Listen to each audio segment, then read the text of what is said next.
welcome Harry from the Cabbage Patchers here at one point to talk a bit about the work of the Cabbage Patchers, and in particular the work that they did in linking with linking generations. So thank you very much, Harry.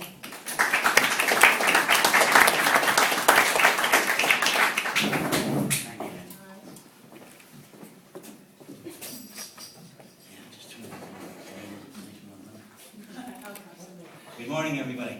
It was a still morning. Forrest Gump, of the same film of the same name, said, "My mama said life is like a box of chocolates. You never know what you're going to get."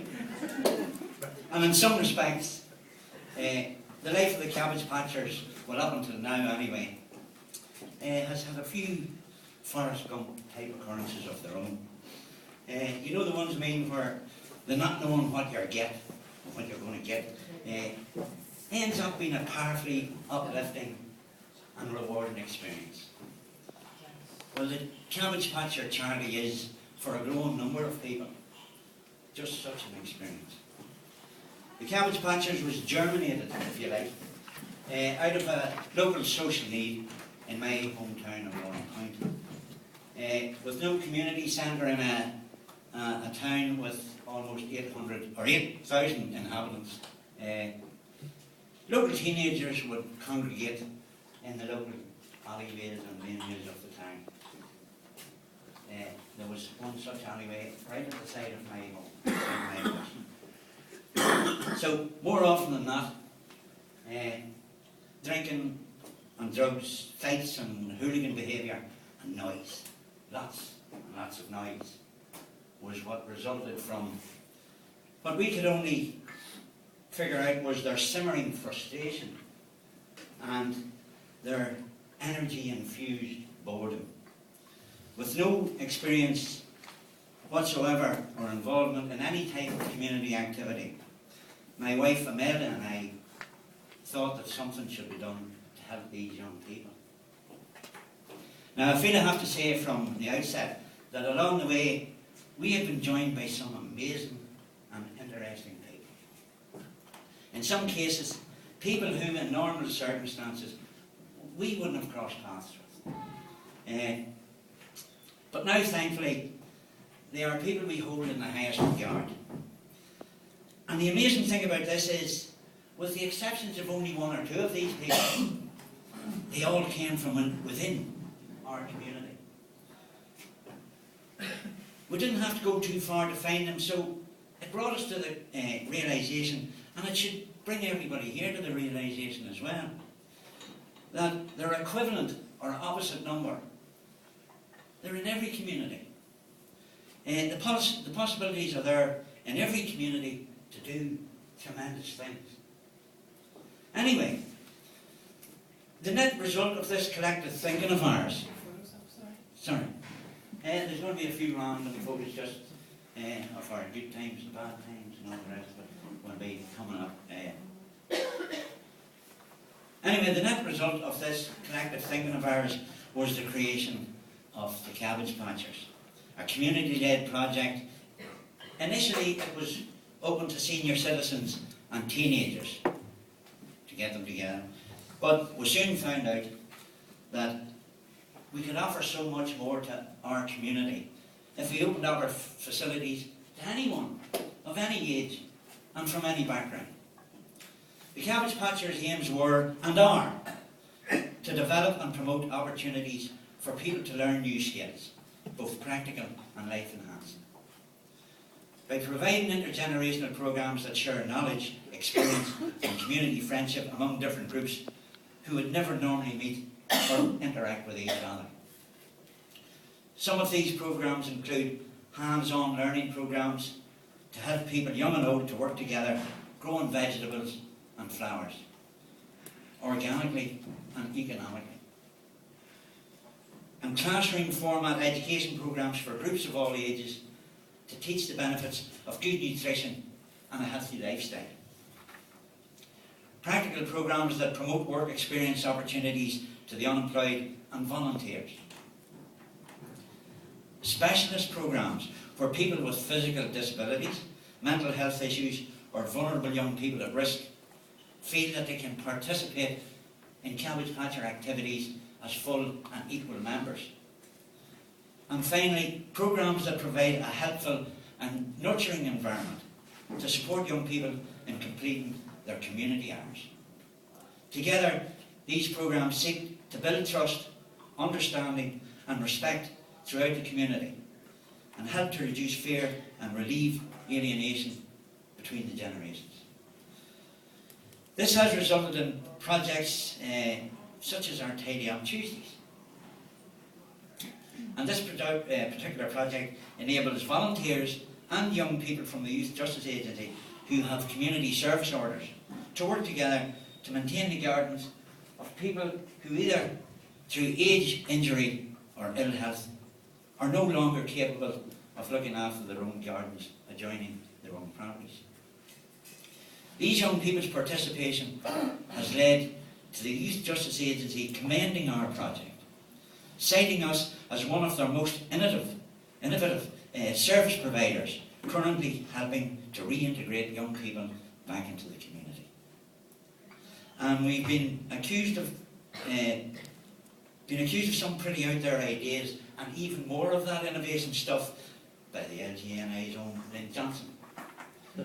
So it couldn't be more fitting, I suppose, that the Tidy Up Tuesdays programme was made possible by the financial support from an Lgni innovation grant. We are most grateful to the Lgni for what they have done for us.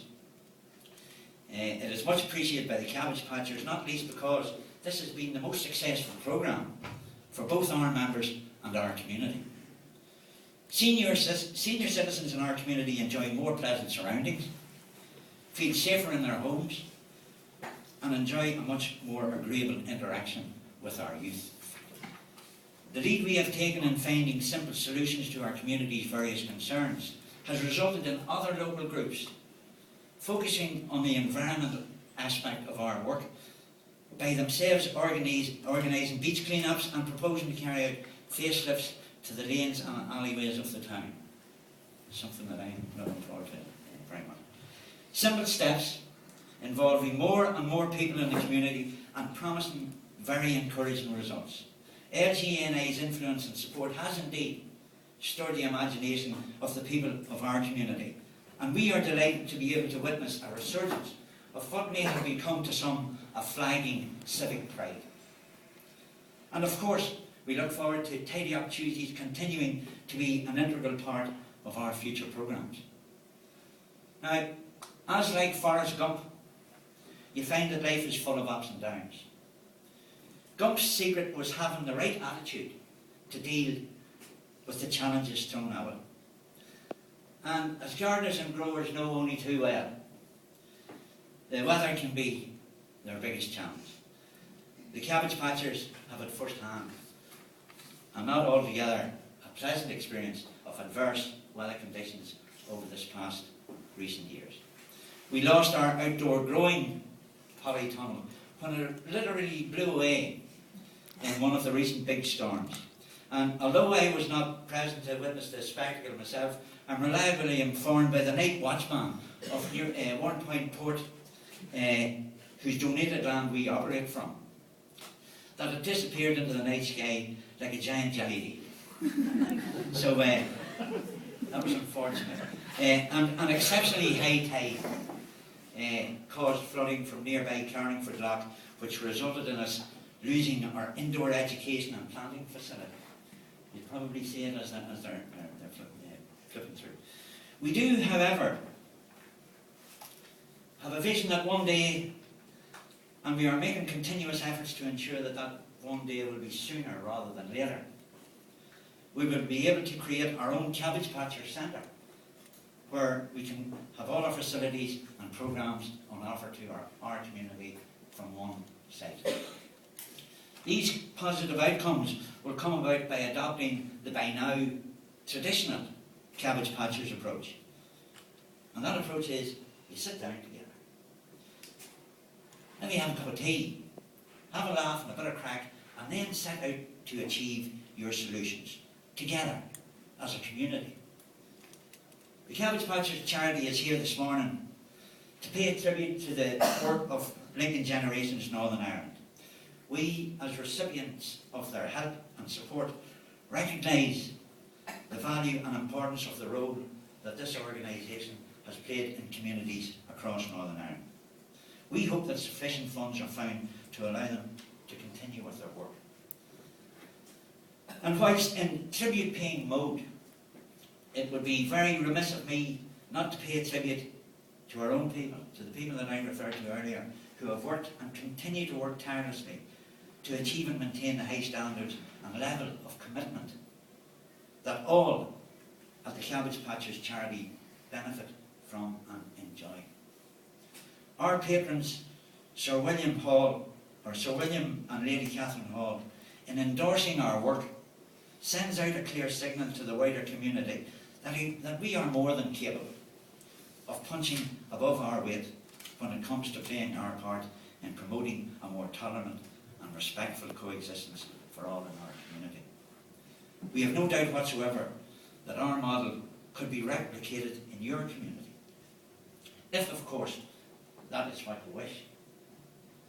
Now, there was one more thing that I was thinking about whether I should talk about this morning, because it's worth mentioning anyway. It's worth mentioning. And in some sort of Gumpesque fashion, it may serve to illustrate a sense of, that sometimes things seem that it's preordained, it's bound to happen, or that maybe that extraordinary results sometimes come in even more extraordinary ways. Let me explain. Some time back, a local gardening group came to us and asked us if they could use our facilities. We were only too happy to oblige because we're all amateurs. And to get a professional horticulturalist to get his advice for free for our amateur gardeners was a deal that we couldn't pass up. So it was a good deal for us. One of their members was a very friendly, instantly likeable guy who introduced himself as Bill. Bill spoke with a bit of a posh accent, but back then I thought all these gardeners talked like that anyway. People grow vegetable to eat, gardeners decorate their gardens. But back then I thought all the gardeners talked with a posh accent. Whenever he came, Bill showed as much interest in how we were getting on as he was showing in his own gardening group. So we thought, well, because he is so interested in what we do, maybe he would like to join us. So we asked him. And he said, yes, of course. We signed him up. Everything was going swimmingly. And a few weeks passed. And one evening I was sitting at home by the fireside reading the Belfast Telegraph, as you do. And I came across a photo of Bill planting a tree. Bill was planting a tree to commemorate 100 years of the St John's Ambulance Brigade's presence in Northern Ireland. And it turns out Bill, this ordinary man that just ended up coming in through our doors, it turned out that Bill, our Bill, was none other than Sir William Hall, Knight Commander of the Royal Victorian Order, Justice of the Peace, former High Sheriff of County Down, and Commander of St John's Ambulance Brigade in Northern Ireland. Sir William and Lady Catherine, as previously stated, are now patrons of the Cabbage Patchers charity. I think they wouldn't mind me saying that with their considerable influence thrown behind any endeavour. So not even Forrest Gump would let that opportunity go by, would he? Wouldn't you agree? Anyway, my name is Henry Hughes, Chairman of the Cabbage Patchers charity, and I hope by now, with a few things that I have told you, you can understand why we are fully paid up members of the Lgni Appreciation Society. Thank you for taking the time to listen to me. It's been a most enjoyable experience for me. I don't know about you, but thank you, Anna.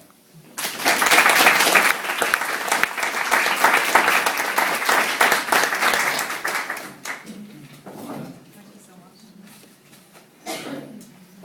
That was absolutely excellent. Thank you so much for that roundup. So I think the way we'll do it is we'll do the two presentations of the two projects